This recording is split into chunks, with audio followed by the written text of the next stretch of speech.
is, I saw the hammer go into Dale's head. At that point, Duvois claimed it was the couple's roommate who hit Dale Harrell with the hammer. It's clear that the jurors are asked to leave, eventually sent home for the day. The judge getting angry, telling the lawyers this won't happen again. This case is 5 years old. A jury on Wednesday spared the life of an Arizona woman convicted of beating her husband to death with a hammer, sentencing her to life in prison instead of the death penalty. The decision in the penalty phase of Marissa Devault's trial comes after the jury deliberated for about 3 days since April 22nd. Devault nodded when jurors were polled about their decision, and she hugged her attorneys before leaving the courtroom smiling. "We're happy with the decision they made, thank God," defense attorney Andrew Anderson Clemency said outside the courthouse. "They decided to spare a life." A judge scheduled a June 6th hearing where he will formally impose the sentence and decide whether she can be eligible for early release after 25 years. Devault was convicted on April 8th of first-degree murder in the 2009 slaying of Dale Harrell. Prosecutors say Devault killed Harrell in a failed bid to collect on a life insurance policy to repay about $300,000 in loans from her boyfriend. Devault says she killed her husband in self-defense and told investigators he had physically and sexually abused her in the past. Harrell, 34, suffered multiple skull fractures in the attack at the couple's home in the Phoenix suburb of Gilbert. He died nearly a month later at a hospice of complications from his head injuries. Amy Dewey, who lived with Devault and Harrell for about 4 months in the late 1990s, said she felt justice was served. "I hope she can stay in prison for the rest of her natural life," Dewey said, adding that her one-time friendship with Devault soured after Devault made abusive comments. "For the family, I hope it means they can heal." Harrell's relatives and jurors declined to comment. Maricopa County. Attorney Bill Montgomery praised the jury for their hard work in the case. "Imposing the death penalty in any circumstance is difficult, and in this one the jurors felt that a life sentence was appropriate," Montgomery said in a statement. During the sentencing phase of her trial, Devault spoke directly to jurors for 11 minutes. She sobbed and wiped away tears as she said she was sorry for her actions and the pain she had caused Harrell's family. She also said her actions will, in some way, always shadow her 3 daughters. "I am supposed to protect you, and instead, I hurt you," Devault said. Shortly after the attack, Devault told investigators Harrell attacked her as she slept and choked her until she was unconscious. She also told police that when she woke up, she saw another man who lived at their home beating Harrell with a hammer. Devault later confessed to attacking her husband, saying she pummeled him in a rage as he slept after he sexually assaulted her. The case had many salacious elements, including testimony about plots to hire a hitman and the fact that Devault was a former stripper who met her boyfriend on a sugar daddy dating website. The judge extensively tried to keep the trial from becoming the spectacle that enveloped the Jodi Arias case in the same courthouse a year ago. Devault's past as a stripper, for instance, was barely mentioned during the trial. Despite some similar circumstances, the case attracted nowhere near the attention of the Arias trial. The key prosecution witness was Devault's former boyfriend, Alan Flores, a businessman who met Devault on a sugar daddy dating website and loaned her $300,000 during their 2-year relationship. Flores testified that Devault wanted to either hire someone to kill Harrell or kill him herself and tell police he tried to rape her after a night of drinking. Devault's attorneys attacked Flores' credibility, noting he was given an immunity agreement on child pornography allegations in exchange for his testimony. The child pornography was found on Flores' computer during a search that was part of the murder investigation, authorities said. Clinical psychologist diagnoses Marissa Devault as a psychopath. A clinical psychologist who testified in the Jodi Arias trial was back in court. This time, Dr. Janine DeMart was called to the stand after evaluating Marissa Devault.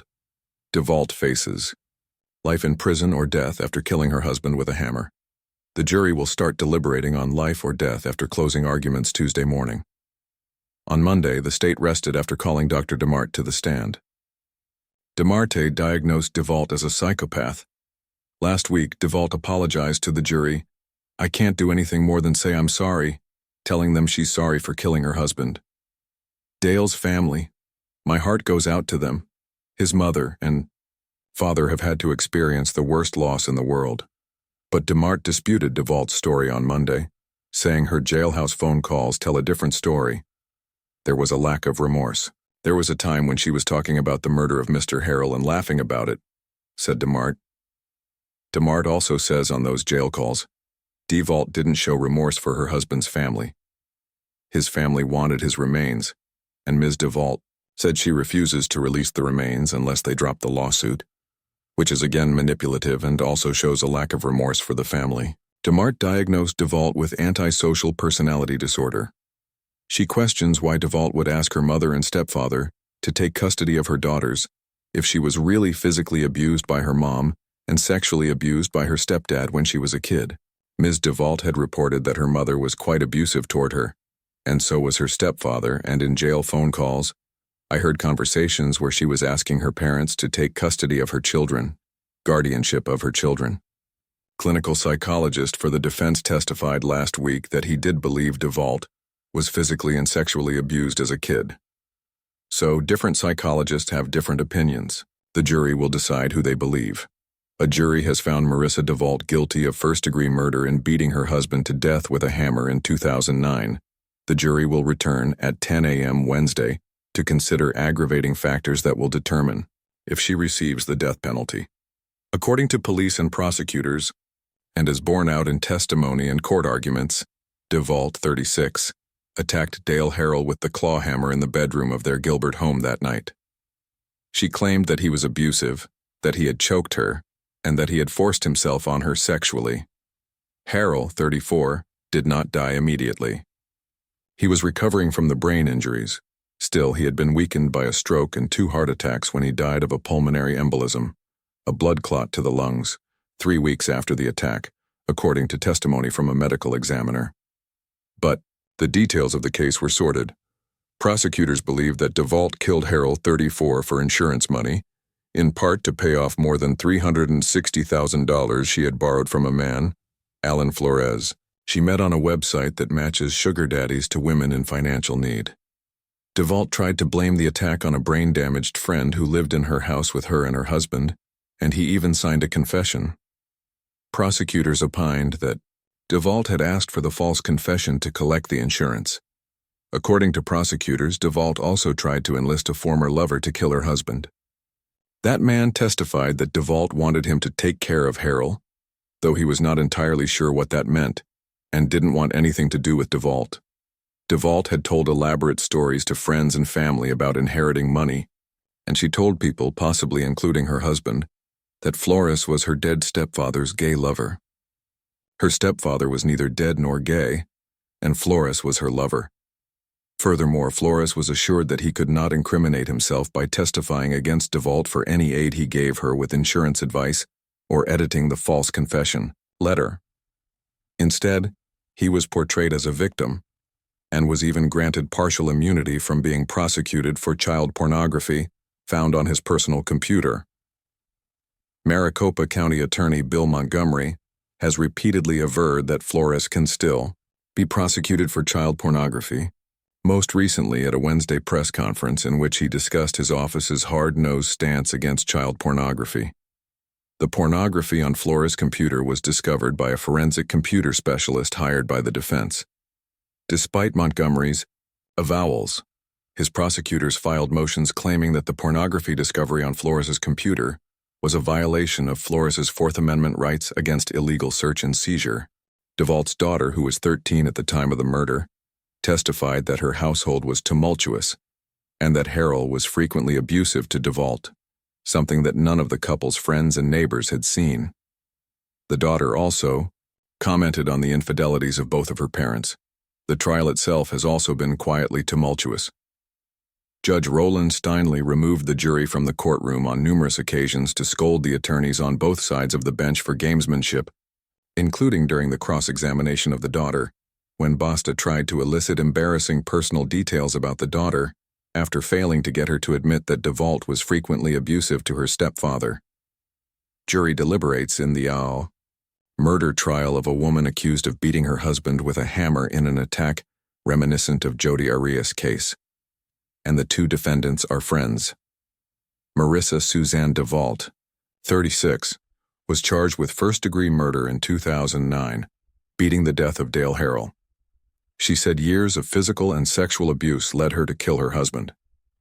Prosecutors said she killed him for the insurance money to repay a $300,000 loan from her boyfriend. Devault's case has been compared to the trial of Jodi Arias, 33, who was convicted last May of killing Travis Alexander in Mesa, Arizona. Both women claimed self-defense and accused the victims of abuse. Nearly a year after Jodi Arias was found guilty of brutally murdering her ex-boyfriend, an Arizona jury panel is being asked to decide the fate of another woman charged with an eerily similar crime. Marissa Devault, 36, is accused of bludgeoning her husband with a hammer at their Gilbert, Arizona, home in 2009. She told investigators that Dale Harrell, 34, had physically and sexually abused her in the past and that she killed him in self-defense.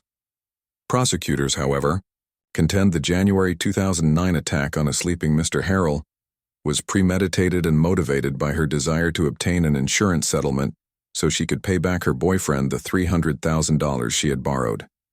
They say the 36-year-old Devault has given conflicting accounts of her husband's death and that people who the woman claimed had witnessed some of the past abuse didn't back up her claims.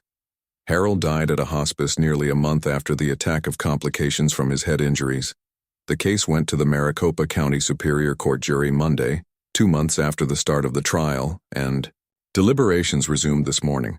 Devault's case has been compared to the trial of Jodi Arias, who was found guilty of first-degree murder last May for slashing, stabbing, and shooting to death Travis Alexander in his Mesa, Arizona, home in June 2008.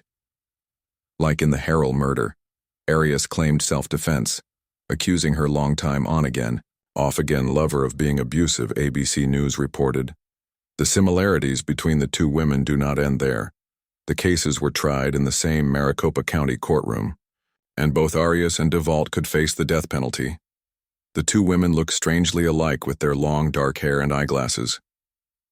It has been reported that the 36-year-old Devault befriended the 33-year-old convicted killer while the two were in jail together. In an interrogation video recorded just hours after the bloody attack, Devault could be seen chuckling as she recounts the events of the night, raising her arm in a motion mimicking hammer blows. "I saw a hammer go into Daryl's head," she says with a nervous smile. Prosecutor Michelle Areno said at the start of the trial in February that Mrs. Devault needed quick money to get out of her deep financial hole. But one of Devault's attorneys raised questions about the credibility of his client's boyfriend, who was given an immunity agreement on child pornography allegations in exchange for his testimony. Authorities said Devault fatally wounded Dale Harrell by bludgeoning him over the head with a hammer as he slept in their suburban Phoenix home in January 2009. Harrell, 34, suffered multiple skull fractures and died a month after the attack. Prosecutors are seeking the death penalty against Devault. Alan Tavasoli, one of Devault's attorneys, said prosecutors are giving a pass to his client's boyfriend, businessman Alan Flores, even after he failed to report to police that Devault had allegedly claimed 3 days before the hammer attack that her husband had been killed in a tire iron beating. At first, Devault told investigators that Harrell had attacked her while she was asleep and choked her until she was unconscious. She told police that when she came to, she saw another man who lived at their Gilbert home beating Harrell with a hammer. But authorities say blood spatter showed Harrell was alone in the bed at the time of the attack and that blood stains on Devault's clothes were consistent with a person swinging an object repeatedly over her head. Investigators say Devault later confessed, saying she attacked her sleeping husband in a rage after he had sexually assaulted her. Police said they discovered Devault had been dating another man, Flores, for over 2 years. In a search of Flores's computer, police say they found a journal that appeared to be written from his perspective and indicated that he had given Devault about $7,000, which she used to hire a hitman, according to court records. The prosecution said Devault needed to repay a $294,000 loan from her boyfriend. Authorities said child pornography also was found on Flores's computer. County prosecutors granted Flores immunity on that allegation in exchange for his testimony in the murder case. Hammer attack case. Woman accused of killing husband as he slept. The trial continues for a woman charged with first-degree murder. Marissa Devault is accused of striking her husband with a hammer while he was sleeping. We want to warn you that some of the pictures are graphic. It was a gory day for the jury Monday as they saw crime scene photos taken right after the attack. Blood. Spatter all over the walls and the bloody hammer used in the attack. Devault wouldn't look at the photos shown to the jury. One of the first officers on the scene described Devault as hysterical when he first got there. On the verge of hyperventilating, said Officer Clint Cobbett of the Gilbert Police Department. He took Devault to a hospital, where doctors examined her after she said her husband had choked and raped her that night. I did note some reddening, just a slight bit of reddening on her neck, he said. He may have noticed a slight redness, but pictures he took that night show no bruises, marks, or scratches on her neck. Devault's fingernails weren't broken either. Prosecutors say she attacked her husband with a hammer, hitting him on the head over and over again while he slept, to cash in on his $1 million life insurance policy.